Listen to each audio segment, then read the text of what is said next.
Është simboli i fuqisë së Shteteve të Bashkuara të Amerikës dhe udhëheqësisë së këtij shteti, gjithmonë në qendër të vëmendjes kur presidentët amerikan janë në udhëtim pune. Bëhet fjalë për Air Force One, aeroplani me të cilën udhëtojnë të gjithë presidentët amerikanë në detyrë. Ndoshta duket si një aeroplan i zakonshëm Boeing 747, por në fakt Air Force One është një aeroplan special dhe një nga më të avancuarit në botë. Por çka fshihet brenda Air Force One? Çfarë sistemi mbrojtës ka ky aeroplan e si duket në brendësi? Këto dhe shumë të tjera do t'i kuptoni në udhëtimin ton brenda Air Force One. Përpara se të fillojmë, bëni subscribe kanalin ton për të mos humbur materiale të ngjashme, ndërsa në koment lini sugjerimet tuaja për videot e radhës.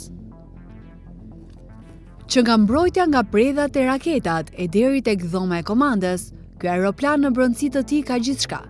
Boeing 747 është një nga aeroplanët më të rrallë dhe më të mbrojtur në botë, ndërsa atë e veçon dhe fakti që sa herë presidenti amerikan gjitet në të, fluturimi shndërrohet në një operacion ushtarak.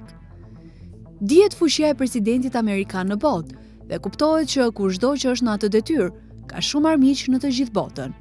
Ndërsa siguria e presidentit amerikan në tokë është e rëndësishme, mbrojtja e tij në ajër kërkon më shumë strategji dhe përgatitje më të sofistikuara. Për këtë arsye, Air Force One ka të instaluar pajisje speciale që i kanë vetëm aeroplanët luftarak.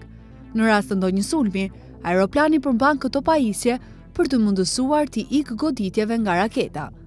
Ndërsa në të janë të instaluar edhe armatime të ndryshme të cilat mund të shërbejnë për mbrojtje.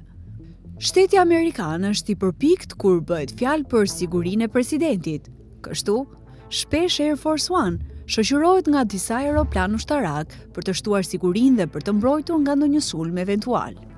Momentalisht ekzistojnë 2 aeroplane Air Force One, të cilët për herë të parë u prezantuan në vitin 1990 dhe mund të arrijnë shpejtësi mbi 1000 km/h. Air Force One nuk ka nevojë të ulet në tokë të furnizohet me derivate gjatë fluturimit. Një gjë e tillë realizohet në qiell. Një aeroplan tjetër afrohet poshtë aeroplanit presidencial për të realizuar këtë operacion tepër kompleks dhe në rast nevoje, Air Force One mund të qëndrojë pothuajse pa ndalur në qiell duke fluturuar. Edhe pse është një aeroplan zyrtar për udhëtime, ai ka më shumë se 1200 metër katror hapësirë për t'i mundësuar gjithçka që nevojitet presidentit amerikan. Brenda aeroplanit ka hapësira luksoze për punë dhe pushim, përfshirë dhomat private të gjumit, tualet privat, pajisje për ushtrime fizike, zyra pune dhe ambiente për ekipin e tij dhe ekuipazhin e fluturimit. Nëse udhëtarët brenda aeroplanit janë të uritur, 2 kuzhinat brenda tij mund t'ju ofrojnë ushqim si në ndonjë restorant luksi me kapacitet prej 100 vakte për një herë. Por, kjo nuk është e gjitha. Brenda Air Force One ka një sistem të avancuar elektronik me të gjitha pajisjet e nevojshme për komunikim dhe operacione të tjera shtetërore, përfshirë 85 linja telefonike, internet, kompjuter dhe shumë pajisje të tjera të nevojshme. Disa janë të hapur për përdorim të përgjithshëm, ndërsa disa nga këto pajisje dhe linja telefonike të sigurta për çështje sekrete shtetërore. Presidenti amerikan mund të marrë në telefon këdo në botë duke fluturuar me mijëra metra në lartësi, ndërsa ai gjithashtu mund të marrë të gjitha informacionet e fundit në botë, për shkak se brenda ka 25 televizor të lidhur me të gjithë transmetuesit amerikan dhe jo vetëm. Përderisa të gjitha aeroplanet e zakonshëm janë të krijuar për t'i mbijetuar vetëtimave dhe motit të keq apo edhe turbulencave të fuqishme, Air Force One ka edhe më shumë element të tjerë shtesë. Aeroplani presidencial ka potencial edhe për mbrojtje nga sulmet nukleare. Kuptohet, ky aeroplan nuk mund t'i mbijetojë një goditje nukleare nëse goditet drejt për drejt, por përmban sistem mbrojtës për t'i shmangur efektet e shpërthimit, ndërsa sistemi operativ brenda tij të qëndrojë funksional. E gjithë kjo, që në qoftë se ndonjë katastrofë e madhe apo ngjarje pazakontë ndodh apo ndonjë sulm ndaj shtetit, presidenti amerikan të ketë mundësi të japë urdhra nga qielli. Nuk duhet ju habis fakti që një aeroplan i tillë kushton shumë, por shteti amerikan nuk kursen kur është në pyetje siguria e presidentit të tij. Në udhëheqjen e presidentit Obama, Air Force One kushtonte $56.000 mirëmbajtje dhe argjime për 1 orë fluturim, ndërsa në administrimin e Trump, aeroplani kushtonte $200.000 për fluturim, ndërsa fluturimet e Trump vetëm në muajin e parë ju kushtuan taksa paguesve amerikan $10 milion. por shteti Amerikan po mendon për ndërtimin e një aeroplani tjetër presidencial, i cili do të kushtoj 3.9 miliard dollar. Plani për aeroplanin e ri presidencial dhe pajisjet që do t'i përmbajë janë të fshehura dhe mbajnë sekret për publikun. Në rast nevoje, presidenti Amerikan aeroplanin mund ta përdorë si zyrë në ajër, ka ku ka mundësi t'i marrë të gjitha vendimet e rëndësishme shtetërore. Ai mund ta udhëheqë shtetin dhe ushtrinë amerikane nga aeroplani. Në këtë Boeing 747 ka një sallë konferencash, që në fakt është një dhomë emergjencash, në të cilën presidenti amerikan mund të bisedojë me këshilltarët e tij kryesor.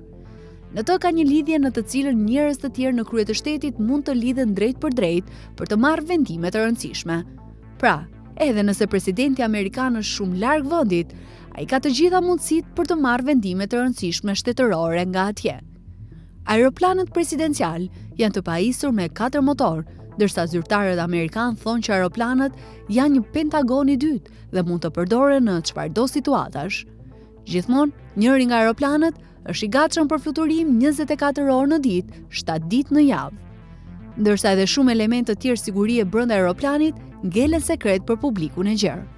Madje, dhe kur në të janë të ftuar politikanë të tjerë apo përfaqësues të shteteve të tjera, lëvizja e tyre është e kufizuar dhe nuk lejojnë të qëndrojnë nëpër disa pjesë sekrete të aeroplanit.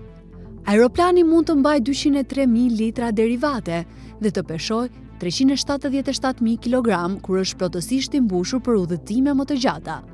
Për të lëvizur nga shtëpia e bardhë drejt aeroplanit, presidenti amerikan shfrytëzon helikopterin Marine One, ndërsa më pas, aeroplani Air Force One menaxhohet nga ekipi ushtarak për ta dërguar presidentin amerikan në destinacionin e dëshiruar. Ky operacion kërkon shumë punë ekipore dhe organizative që të arrihet qëllimi përfundimtar, aterrimi i sigurt i presidentit amerikan. Edhe pse aeroplani ka hapësirë të kufizuar, shteti amerikan është i përgatitur për çfarëdo rasti. Në brëndi të tij ka një mini spital. E gjithë kjo në qoftë se aeroplani sulmohet apo presidenti amerikan i përkeqësohet gjendja shëndetësore.